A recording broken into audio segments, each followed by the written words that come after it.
नमस्कार. मी शरद पोंक्षे.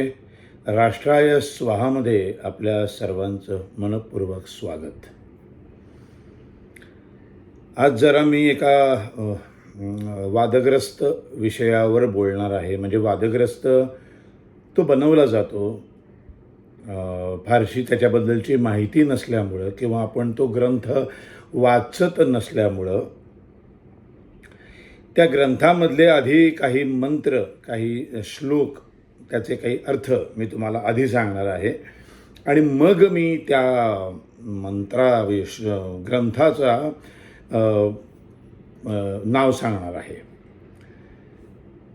स्त्री ही अत्यंत पूजनीय आहे. यत्र नार्यस्तु पूज्यन्ते रमन्ते तत्र देवताः, यत्रैवास्तु न पूज्यन्ते सर्वास्त्रकलाक्रिया. म्हणजे जिथे स्त्रीची पूजा होते तिथे देवता रममाण होतात. जिथे त्या पूजल्या जात नाहीत, कोण? स्त्रिया, तिथे सर्व क्रिया निष्फळ होतात. काय समाजसुधारकांनी व हिंदू धर्म निंदकांनी स्त्रियांना दास्यात ठेवणारा स्त्रियांचा दुष्ट शत्रू आहे हा ग्रंथ, असं सातत्याने सांगितलं गेलं. ह्याच्यामधला दुसरा श्लोक आहे. पहिला श्लोक आहे 3.56 श्लोक क्रमांक. दुसरा श्लोक आहे शोचंती जामयो यत्र विनश्यत्याशु तत्कुलम न शोचंती तू अत्रैता वर्धते तद्धि सर्वदाः. जेथे स्त्री म्हणजे पत्नी, कन्या, सून किंवा कोणतीही स्त्री शोक करते. परत एकदा वाचतो. जिथे स्त्री म्हणजे पत्नी, कन्या, सून किंवा कोणतीही स्त्री शोक करते ते कुळ त्वरित नाश पावते. जिथे या स्त्रिया शोक करत नाहीत ते कुळ वैभवाला येते. पुढचा श्लोक 3.58. जामयो यानी गेहानी शपन्स्न्य प्रतिपूज्यतः तानि भृत्या हतानिब विनश्वान्ति समनतः. ज्या घरामध्ये स्त्रियांचा छळ होतो, त्यांना अपमानानं वागवलं जातं, ती घरे भूतपिशाच कृत्या यांनी बाधित झाल्यावर जशी लयाला जातात तशी नष्ट होतात. कधी नष्ट होतात? ज्या घरामध्ये स्त्रियांचा छळ होतो, त्यांना अपमानाने वागवलं जातं, अशा घराचं अशी कुटुंब लयाला जातात. पुढचा 3.59. तस्मादेता सदा पूज्या भूषणाच्छादनाशनै भूतिकामर्न रैनिरचम सत्कारेषु स्तवेषु च. माझं संस्कृत चांगलं नाही आहे, त्यामुळं ते शिकल्याशिवाय संस्कृत उच्चारता येत नाही. अर्थ सांगतो. ज्या पुरुषाला आपले व आपल्या कुटुंबाचे कल्याण व्हावे असे वाटते, त्याने सदैव कुलस्त्रियांना आदरणीय मानून त्यांची अलंकार, वस्त्रे, चांगले खाद्यपदार्थ देऊन पूजा करावी. उत्सव प्रसंगी त्यांचा सत्कार करावा. सण, उत्सव, दिवाळी, पाडवा, नवरात्र, धार्मिक समारंभ, लग्न, व्रतबंध समारंभ प्रसंगी स्त्रियांचा सत्कार करावा. पुढचा श्लोक 3.60. संतुष्टो भार्यता भर्ता भर्त्रा भारवा तथैवच. म्हणजे ज्या घरामध्ये पत्नीमुळे पती समाधानी आहे, त्याचप्रमाणे पतीमुळे पत्नी संतुष्ट आहे. दोन्ही आहे. ज्या घरामध्ये पत्नीमुळे पती समाधानी आहे, त्याचप्रमाणे पतीमुळे पत्नी संतुष्ट आहे. त्या कुळामध्ये शाश्वत कल्याण नांदते. जर पुढचा आहे 3.61. जर स्त्री प्रसन्न नसेल तर ती पुरुषाला आनंदित करणार नाही. पुरुष आनंदी नसेल तर चांगली संतती निर्माण होणार नाही. स्त्री समाधानी असेल तर सर्व कुल समाधानी असते. ती असमाधानी असेल तर सर्व जगच असंतुष्ट राहते. आता या ग्रंथाचा म्हणजे या ग्रंथाचं गुणगान कुणी कुणी गायलंय. थोर समाज सुधारक कोल्हापूरचे शाहू महाराज यांनी आपले सगळे धार्मिक विधी वैदिक पद्धतीनं व्हावेत असा आग्रह धरला होता.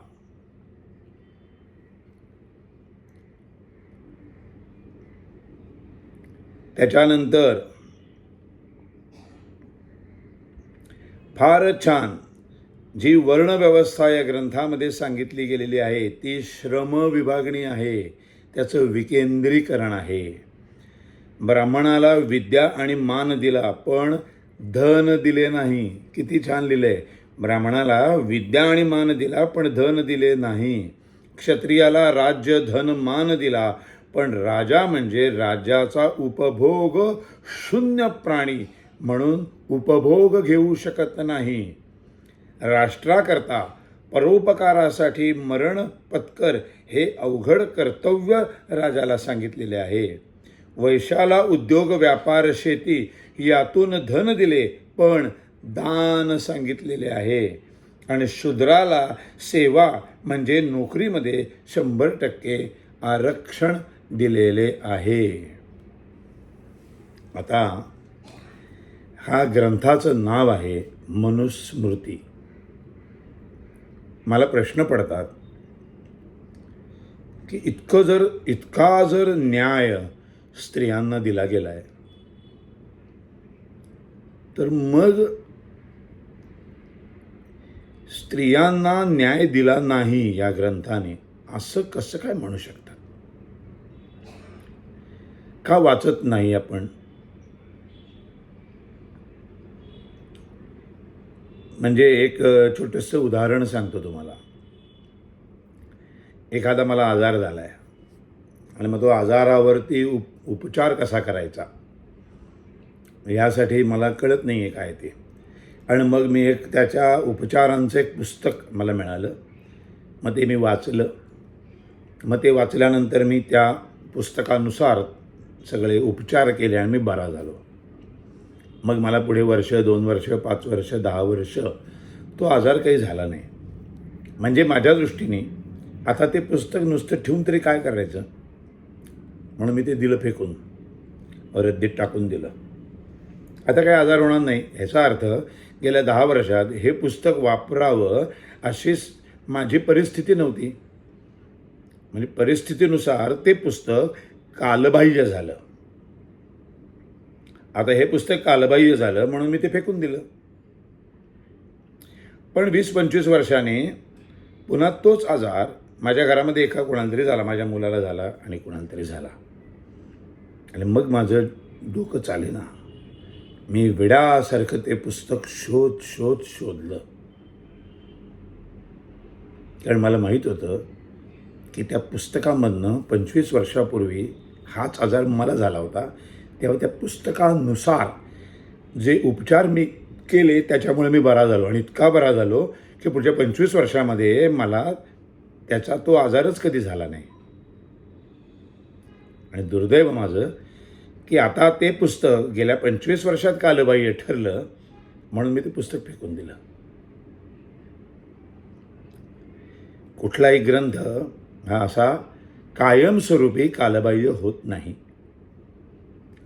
आत्ता त्याचा उपयोग नाही आहे, आत्ता त्या ग्रंथानुसार चालणार नाही आहोत आपण, मान्य मला. म्हणून ते फेकून न देता जर ते ठेवून दिलं, सुरक्षित ठेवलं, आपल्या एक अमूल्य ठेवा म्हणून, कधी ना कधीतरी त्याचा उपयोग होईल असं आपल्याला वाटलं आणि आपण त्याचा उपयोग करायला गेलो तर नेमकं जर ते पुस्तक आपण फेकून दिलेलं असेल तर उपचार कसा करणार? जगामध्ये कुठलीही परिस्थिती, कुठलाही समाज हा सतत एकाच अवस्थेमध्ये नसतो. त्या अवस्थेमध्ये प्रत्यंतर येत असतात, समाज बदलत असतो. या बदलत्या समाजामध्ये कधीकधी काही समस्या ह्या जुन्या असतात. समस्या कायमस्वरूपी कालबाह्य होत नाहीत. म्हणून काही फेकून न देता, कचऱ्याच्या कुंडीत न टाकता त्या जर जपून ठेवल्या तर तशी परिस्थिती जेव्हा पुन्हा येते तेव्हा ती पुस्तकच आपल्याला उपयोगी पडतात, ते ज्ञानच आपल्याला उपयोगी पडतं. बस मला एवढंच सांगायचं आहे.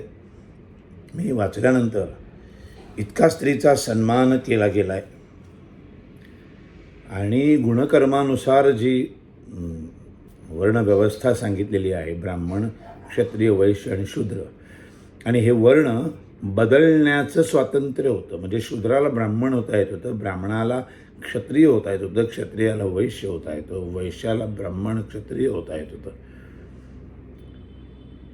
ब्रिटिशांनी आणि परकीय आक्रमकांनी आपल्यावर आक्रमण करून करून आपल्या सोन्यासारख्या व्यवस्थेचं वाटोळं केलं, पूर्ण वाटोळं केलं. हा व्हिडिओ शांतपणे बघा, जास्तीत जास्त शेअर करा, सबस्क्राईब करा. माझं म्हणायचं काय आहे मला ते समजून घ्या. जन्मजात कोणीही ब्राह्मण, क्षत्रिय, वैश्य आणि शूद्र नसतो. तो गुण आणि कर्मानुसारच ठरवला जातो. जन्मावर काही आधारलेलं नसतं, असताच कामा नये. बस काय काय वाचतो ते समाजाला जागं करण्यासाठी उपयुक्त आहे असं जेव्हा मला वाटतं तेव्हा मी ते इथे माझ्या राष्ट्रायस्वावर प्रसारित करतो. मंडळी, सबस्क्राईब जरा कमी झालेले आहेत तर ते वाढवायला पाहिजे. जास्तीत जास्त लोकांपर्यंत हा विचार पोचला पाहिजे. याचं शेअरिंग वाढलं पाहिजे, याचं प्रसारण वाढलं पाहिजे. जास्तीत जास्त लोकांपर्यंत माझे व्हिडिओ पोचवा. आणि गलिच्छ घाणेरड्या प्रतिक्रिया, खूप घाण प्रतिक्रिया लोक देतात, त्यांच्याबद्दल मी एवढंच म्हणेन की जसे संस्कार आहेत त्यांच्यावरती, त्यांनी ज्यांना कोणाला गुरु मानलेला आहे त्या गुरूंनी त्यांना बहुतेक तसंच शिकवलं असावं. असो. धन्यवाद.